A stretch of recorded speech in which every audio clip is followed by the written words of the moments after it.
सितंबर का महीना चल रहा था। शाम का समय था।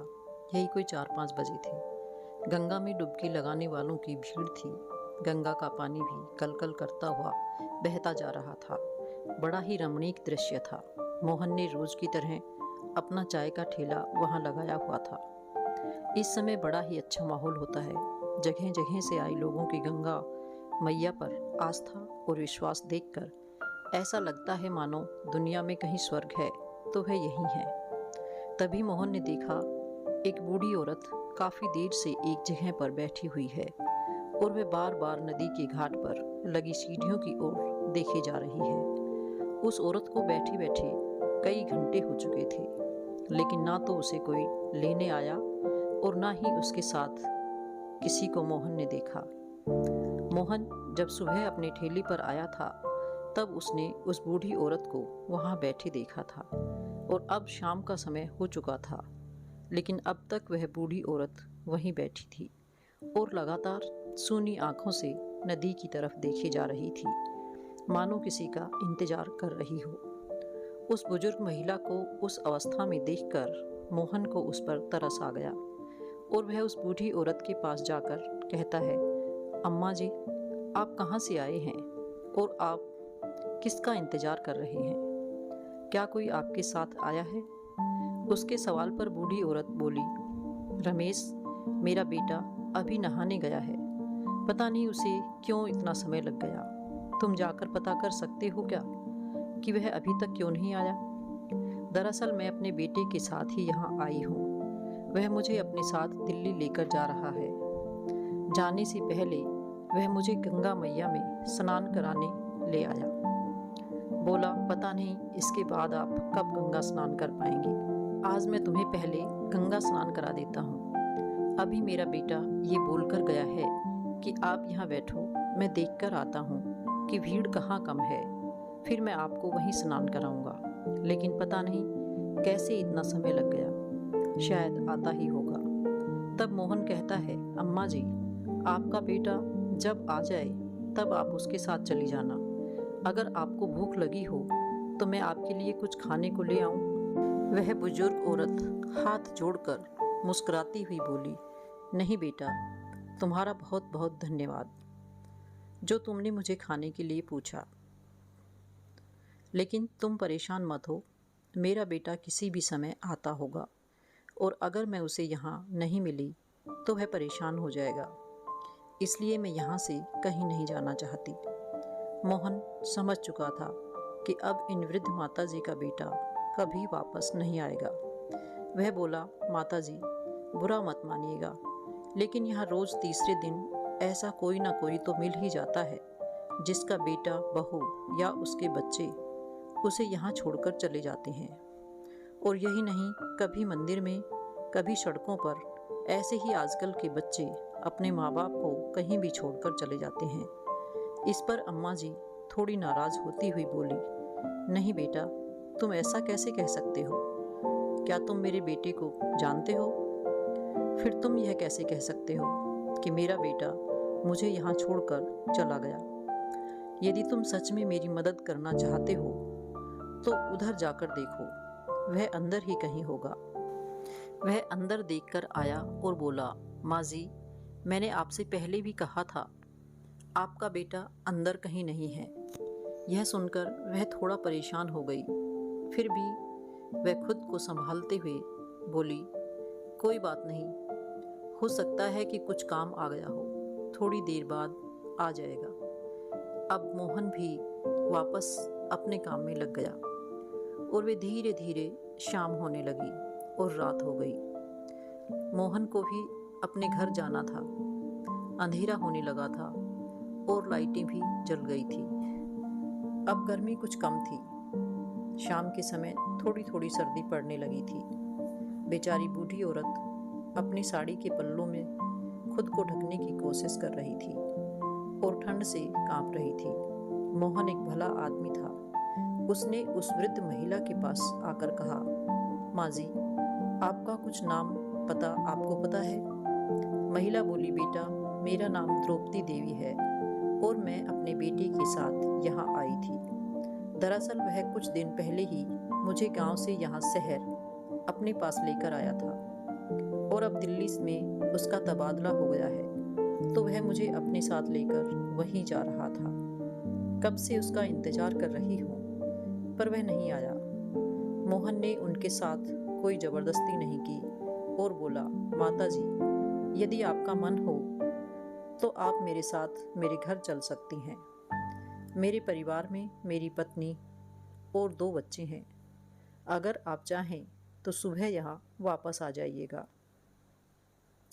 इस पर द्रौपदी जी बोली, नहीं बेटा, अगर मैं यहाँ से चली गई और मेरा बेटा रमेश यहाँ आया तो वो मुझे ढूंढेगा, और अगर मैं नहीं मिली तो वो कितना परेशान हो जाएगा।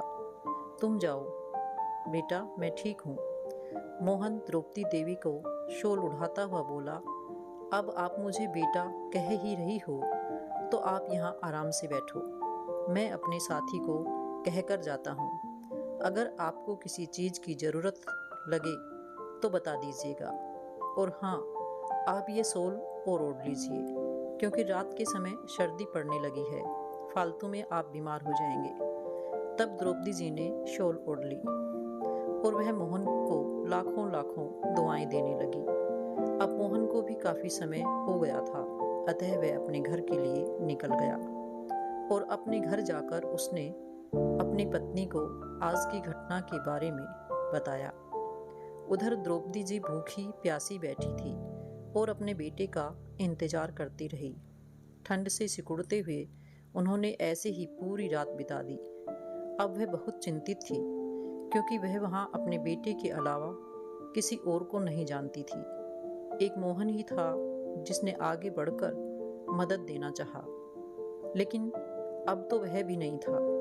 वह बेचारी पूरी रात ठंड में ऐसे ही बैठी रही। अगली सुबह जब मोहन वापस अपने काम पर आया तो उसने देखा कि द्रौपदी देवी जी अभी भी वहीं बैठी हुई थी। मोहन ने आते ही सबसे पहले उनसे बात की और पूछा, अम्मा जी, अभी तक आपका बेटा नहीं आया क्या? नहीं बेटा, पता नहीं मेरा बेटा कहाँ चला गया, रोते रोते द्रौपदी जी बोली। तो मोहन ने उन्हें पानी पिलाकर शांत किया और बोला, अम्मा जी, मैंने आपसे नहीं कहा, लेकिन मुझे कल ही शक हो गया था। आप माने या ना माने, आपका बेटा आपको यहाँ छोड़कर हमेशा के लिए चला गया और अब वह आपको लेने कभी नहीं आएगा। यह सुनते ही द्रौपदी जी जोर जोर से रोने लगी। उनकी हालत देखकर मोहन को उन पर बहुत तरस आ रहा था। उसने कुछ न कहा, पर सोचने लगा कि अब शायद यह माता जी अपने किसी जानकार के यहाँ या फिर अपने घर वापस लौट जाएंगी। मोहन अपना काम करने के लिए चला गया और द्रौपदी जी वहीं बेंच पर बैठी बैठी रोती रही और बेहोश होकर वहीं गिर पड़ी। तो वहाँ लोगों की भीड़ लग गई और आसपास के सभी लोग वहाँ आने लगे। लोगों की भीड़ देखकर मोहन भी वहाँ आया। मोहन ने आकर देखा कि द्रौपदी देवी जी नीचे जमीन पर गिरी हुई थी। वह थोड़ा घबरा गया। उसने उन्हें तुरंत उठाया और फिर से बेंच पर लिटाया। इतने में वहाँ उपस्थित एक डॉक्टर आए, जिसने आकर बताया कि वह औरत कमजोरी के चलते बेहोश हो गई। पानी के छींटे मारकर उन्हें होश में लाने के बाद सभी अपने अपने काम पर लग गए। संध्या के समय मोहन ने उनसे पूछा, माँ जी, आप बेहोश कैसे हो गई? डॉक्टर ने बताया, कमजोरी हुई थी। क्या आपने कल से कुछ भी नहीं खाया? द्रौपदी जी ने ना में गर्दन हिलाते हुए कहा, बेटा, मैं तो यहाँ अपने बेटे के भरोसे ही बैठी थी।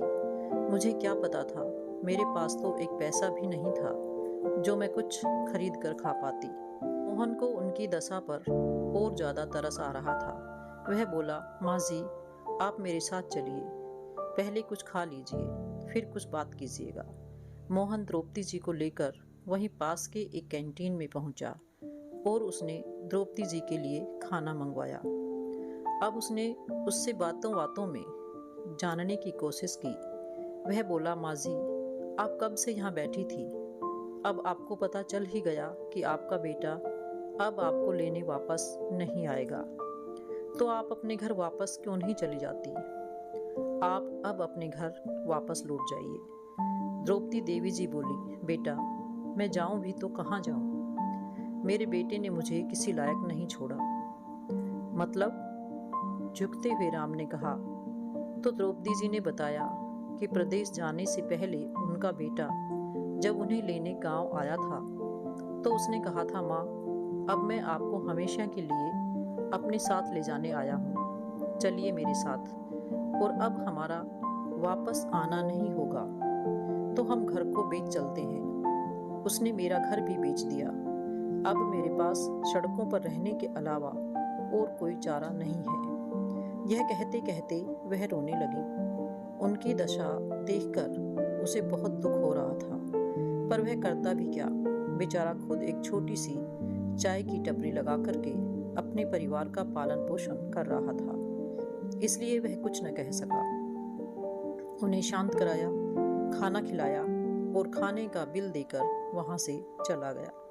शाम को जब वह अपने काम से घर वापस लौटने लगा तो देखा कि बाहर फुटपाथ वाली जगह पर एक बूढ़ी औरत बैठी कुछ खाने की कोशिश कर रही थी और उसके पास कुत्ते भौंक रहे थे, और वह बूढ़ी औरत कुत्तों से बचने के लिए एक डंडे से उन्हें डराने की कोशिश कर रही थी, और इसी कारण से कुत्ते और ज़्यादा भौंक रहे थे। उनकी आवाज़ से आसपास के और कुत्ते भी दौड़े जा रहे थे, और वह बूढ़ी औरत बेचारी डरते डरते उन्हें भगाने की कोशिश कर रही थी। वहीं पर लगी एक स्ट्रीट लाइट की रोशनी में उसने देखा तो पता चला कि यह बूढ़ी औरत कोई और नहीं बल्कि द्रौपदी देवी है। और अब यह सब देखकर मोहन से रुका ना गया। वहां गया और एक डंडे से कुत्तों को भगाकर द्रौपदी देवी जी को एक तरफ बिठाया।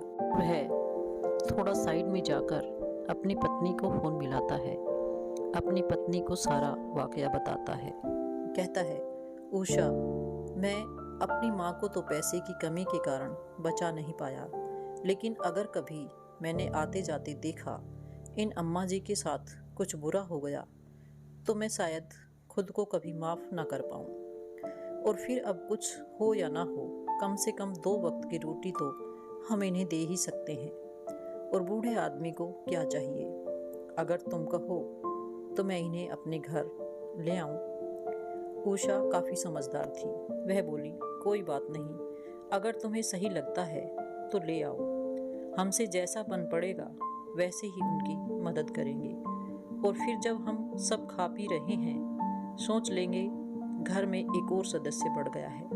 यह सुनकर वह बहुत खुश हुआ और द्रौपदी जी को लेकर अपने घर पहुंचा। उसका घर बहुत छोटा था, जहां वह अपनी पत्नी और बच्चों के साथ रहता था। द्रौपदी जी ने जब यह देखा तो उन्होंने कहा, बेटा तुम लोग मेरे कारण परेशान हो जाओगे, कोई बात नहीं, ईश्वर ने मेरे नसीब में जो लिखा है वही होगा, इसलिए तुम परेशान मत हो, मैं कहीं और रह लूंगी। तभी मोहन कहता है, नहीं माँ जी, हमें आपके आने से कोई परेशानी नहीं होगी, उल्टा खुशी होगी, है ना उषा? उषा ने भी खुश होते हुए कहा, माँ जी ये बिल्कुल सही कह रहे हैं, हम आपके आने से कोई परेशानी नहीं होगी, और फिर अभी आपने ही तो कहा कि जो आपके नसीब में है वही होगा, तो बस अब आपके नसीब में इस घर में ही रहना लिखा है। अंदर आइए माँ जी और इसे अपना ही घर समझिए। उषा द्रौपदी जी का हाथ पकड़कर उन्हें अंदर ले आई, उन्हें बैठने के लिए आसन दिया और पानी लाकर दिया। फिर परिवार के सभी लोग एक साथ खाना खाने बैठे। द्रौपदी जी अभी तक थोड़ी सी असहज महसूस कर रही थी, वह भी सबके साथ खाना खाने लगी। उषा ने कहा, माँ जी हमारे घर में थोड़ी कम जगह है, लेकिन हमारे दिल में आपके लिए बहुत जगह है।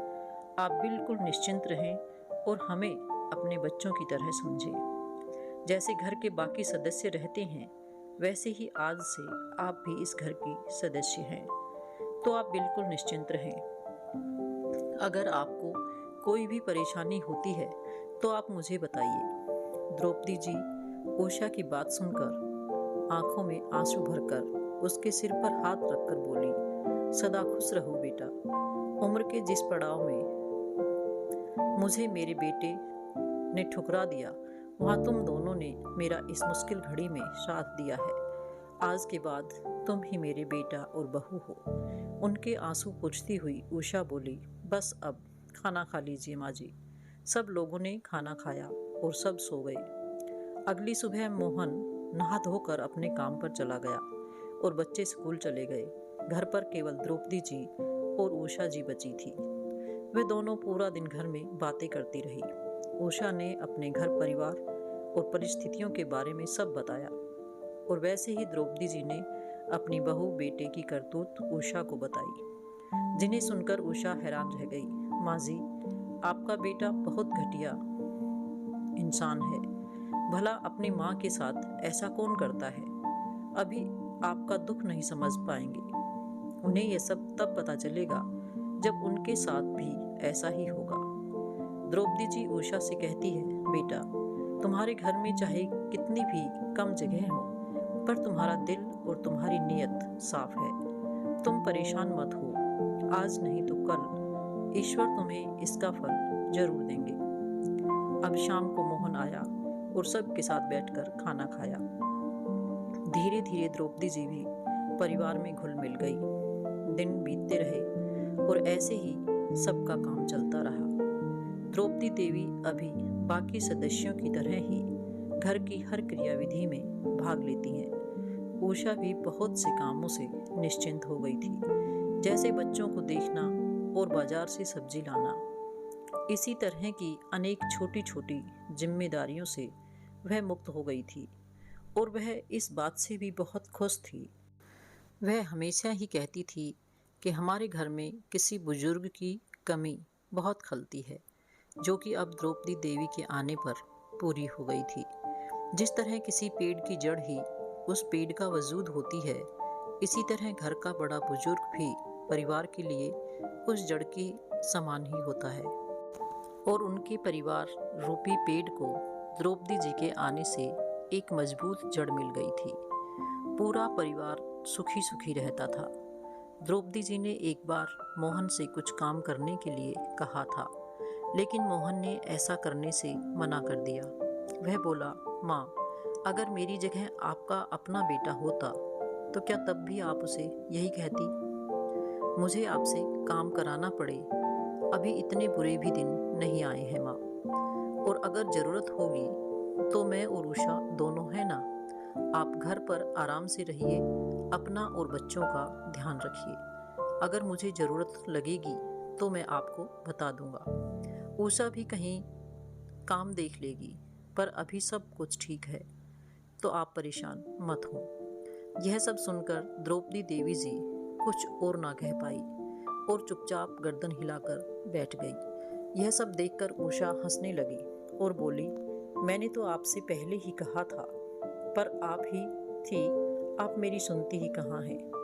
अब ठीक है, अब तो आपको मानना ही पड़ेगा। आपके बेटे ने जो कह दिया।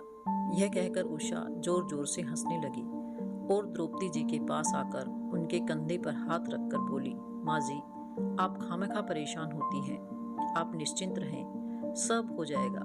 यह कहकर उषा किचन में चली गई और सबके लिए स्वादिष्ट नाश्ता बनाकर लाई। नाश्ता करके मोहन और बच्चे स्कूल गए और उषा घर के कामों में लग गई। तभी द्रौपदी जी ने कहा, बहू, मैं सब्जियां ले आती हूँ, मुझे थैला दे दो। द्रौपदी जी थैला लेकर सब्जियां खरीदने निकल गई। बाजार से वह सब्जियां खरीदकर लौट रही थी तो हाथ में छोटा सा माइक लेकर एक लड़का लॉटरी का टिकट बेच रहा था, जिसमें हर टिकट 10 रुपए की थी और लॉटरी की रकम 5 करोड़ रुपए थी।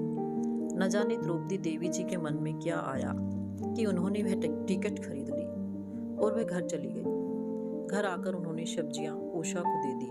उषा जब घर के कामों से फ्री होकर बैठी तो द्रौपदी जी ने उसे वे टिकट दे दी और कहा, बेटा, इसे संभाल कर रख लेना, क्या पता हमारा नसीब भी खुल जाए। उषा बोली, माँ, यह आप क्या ले आई? यह सब झूठी बातें होती है, मैंने आज तक किसी की लॉटरी लगती नहीं देखी। खैर कोई बात नहीं, आपका मन है तो मैं इसे रख लेती हूँ। यह कहकर उषा ने वह लॉटरी की टिकट अपने पर्स में डाल दी।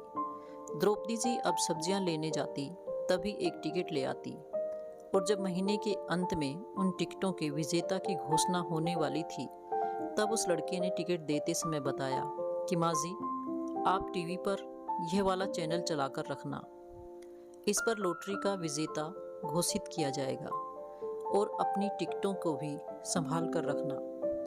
टीवी पर जो पता बताया जाएगा, आपको टिकट लेकर वहाँ जाना होगा।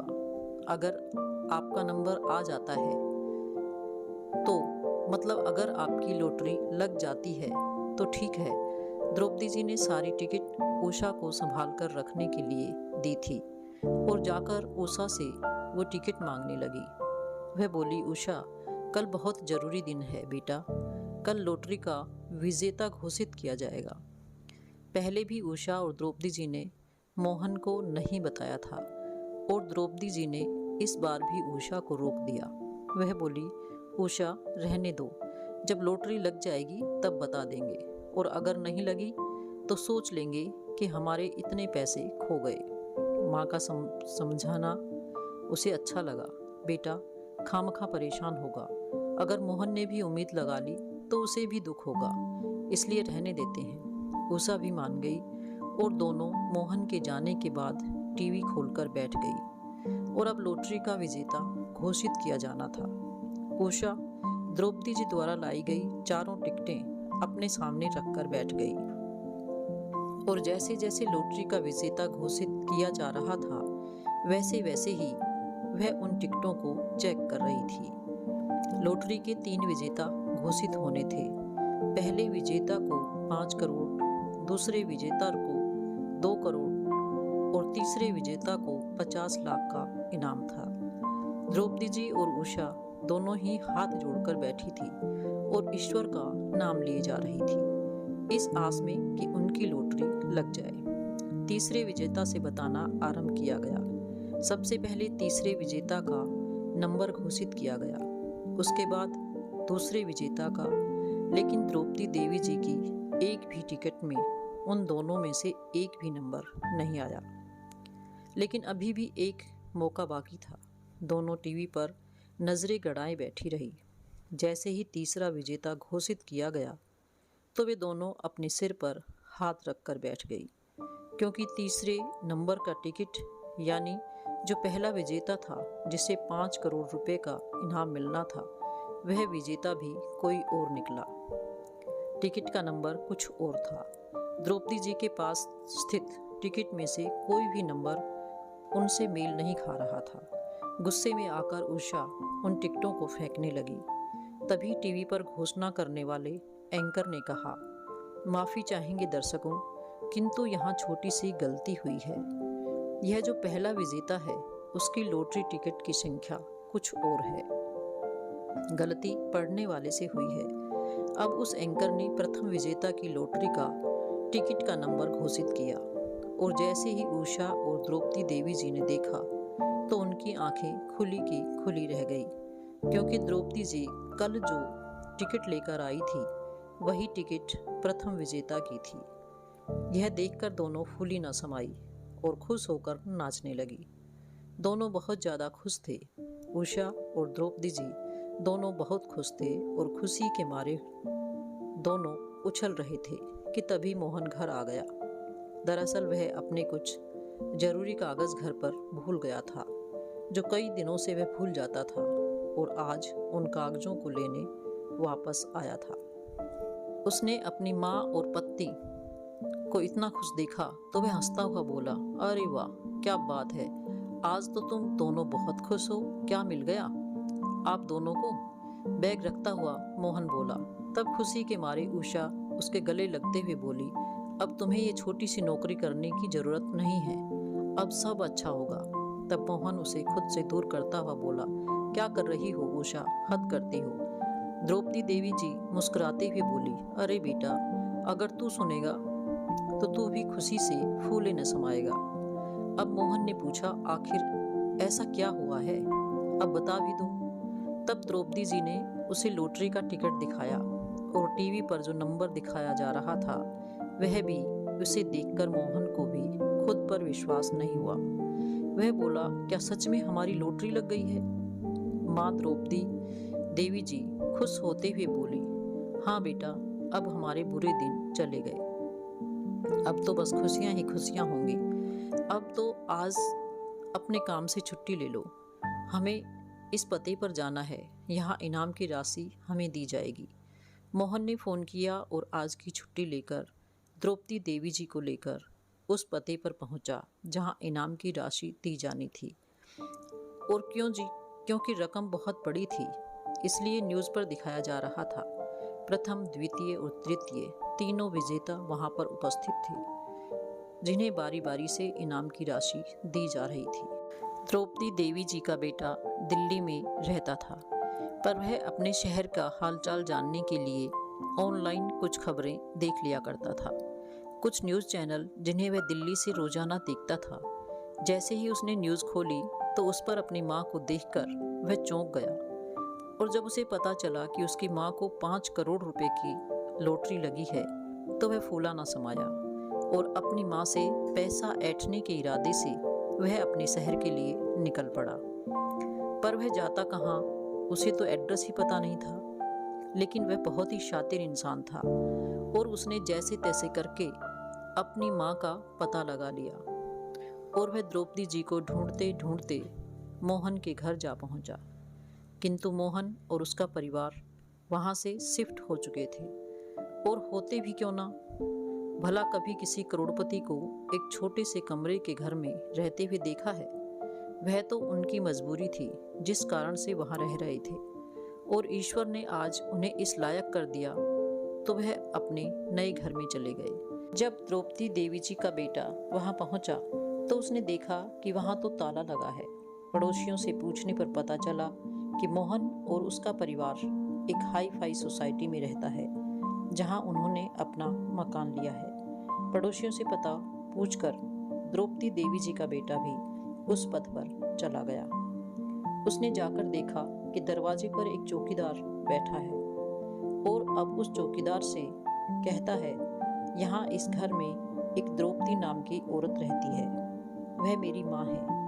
आप जाकर उनसे कहिए कि आपका बेटा रमेश आपसे मिलने आया है, या फिर आप मुझे अंदर जाने दीजिए। गार्ड ने उसे वहीं रोक लिया और बोला, मैं फ़ोन करके पता करता हूँ। उसने द्रौपदी देवी जी को फ़ोन किया और पूछा, माँ जी, बाहर कोई लड़का आया है और वह कह रहा है कि आपका बेटा है, उसका नाम रमेश है, वह आपसे मिलना चाहता है। द्रौपदी देवी जी ने गुस्से से कहा कि वह मेरा बेटा नहीं है, मेरा बेटा यहाँ मेरे साथ है। उससे कह दो कि चला जाए यहाँ से, मेरा उससे कोई वास्ता नहीं है। रमेश अब तक तो समझ ही चुका था कि उसकी माँ उससे बहुत नाराज़ है, जिन्हें मनाने के लिए उसे कुछ तो करना पड़ेगा। वह चौकीदार जब बाथरूम गया तो रमेश चुपके से घर के अंदर आ गया और अंदर आकर चिल्लाने लगा, माँ माँ, कहाँ हैं आप? देखो आपका बेटा आ गया आपसे मिलने के लिए। कितने दिन हुए आपसे मिले हुए, मैं तो कब से तरस रहा था आपसे मिलने के लिए। द्रौपदी देवी जी को देखकर आगे बढ़ता हुआ रमेश बोला। जैसे ही वह द्रौपदी देवी जी के गले लगने को हुआ, द्रौपदी देवी जी ने उसे धक्का देकर खुद से दूर कर दिया और मोहन को आवाज़ लगाई। मोहन अपने कमरे से दौड़ता हुआ आया। क्या हुआ माँ, आप चिल्ला क्यों रही थी? आप ठीक तो हैं? तब द्रौपदी देवी जी ने अपने बेटी की तरफ उंगली करते हुए कहा, मोहन, इस नालायक को घर से निकाल दो, मुझे इसकी शक्ल भी नहीं देखनी है। मोहन कुछ समझ नहीं पा रहा था।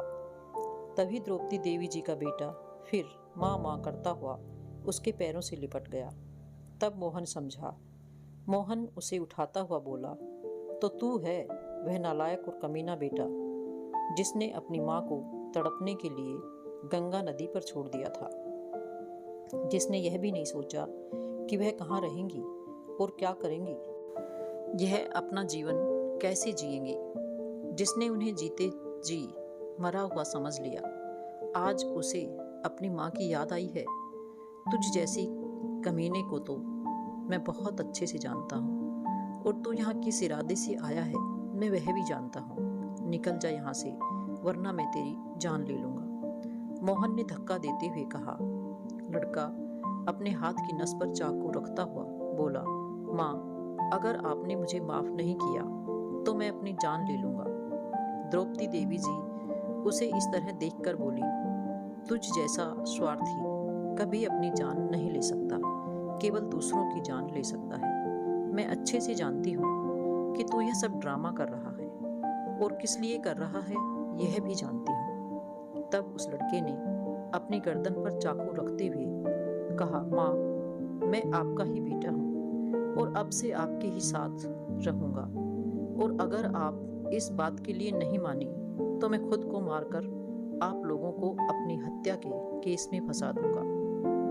या तो मुझे भी यहाँ अपने साथ रखो या फिर मुझे इनाम के पैसे दे दो, मैं यहाँ से चला जाऊंगा। मोहन ने जैसे ही उसे धक्का देने के लिए हाथ आगे बढ़ाया, वैसे ही उसने मोहन को खींचकर उसकी गर्दन पर चाकू रख दिया और द्रौपदी देवी जी को धमकी देने लगा, अगर आपने मुझे इनाम के पैसे नहीं दिए तो मैं इसे जान से मार दूंगा। द्रौपदी देवी जी मोहन की जान को खतरे में देखकर घबरा गई और बोली, नहीं नहीं, मेरे बेटे को कुछ मत करना, मैं तुम्हें जितनी भी रकम है देने के लिए तैयार हूँ। ऊपर खड़ी हुई उषा यह सब देख रही थी, जिस पर द्रौपदी देवी जी के बेटे रमेश का बिल्कुल भी ध्यान नहीं था।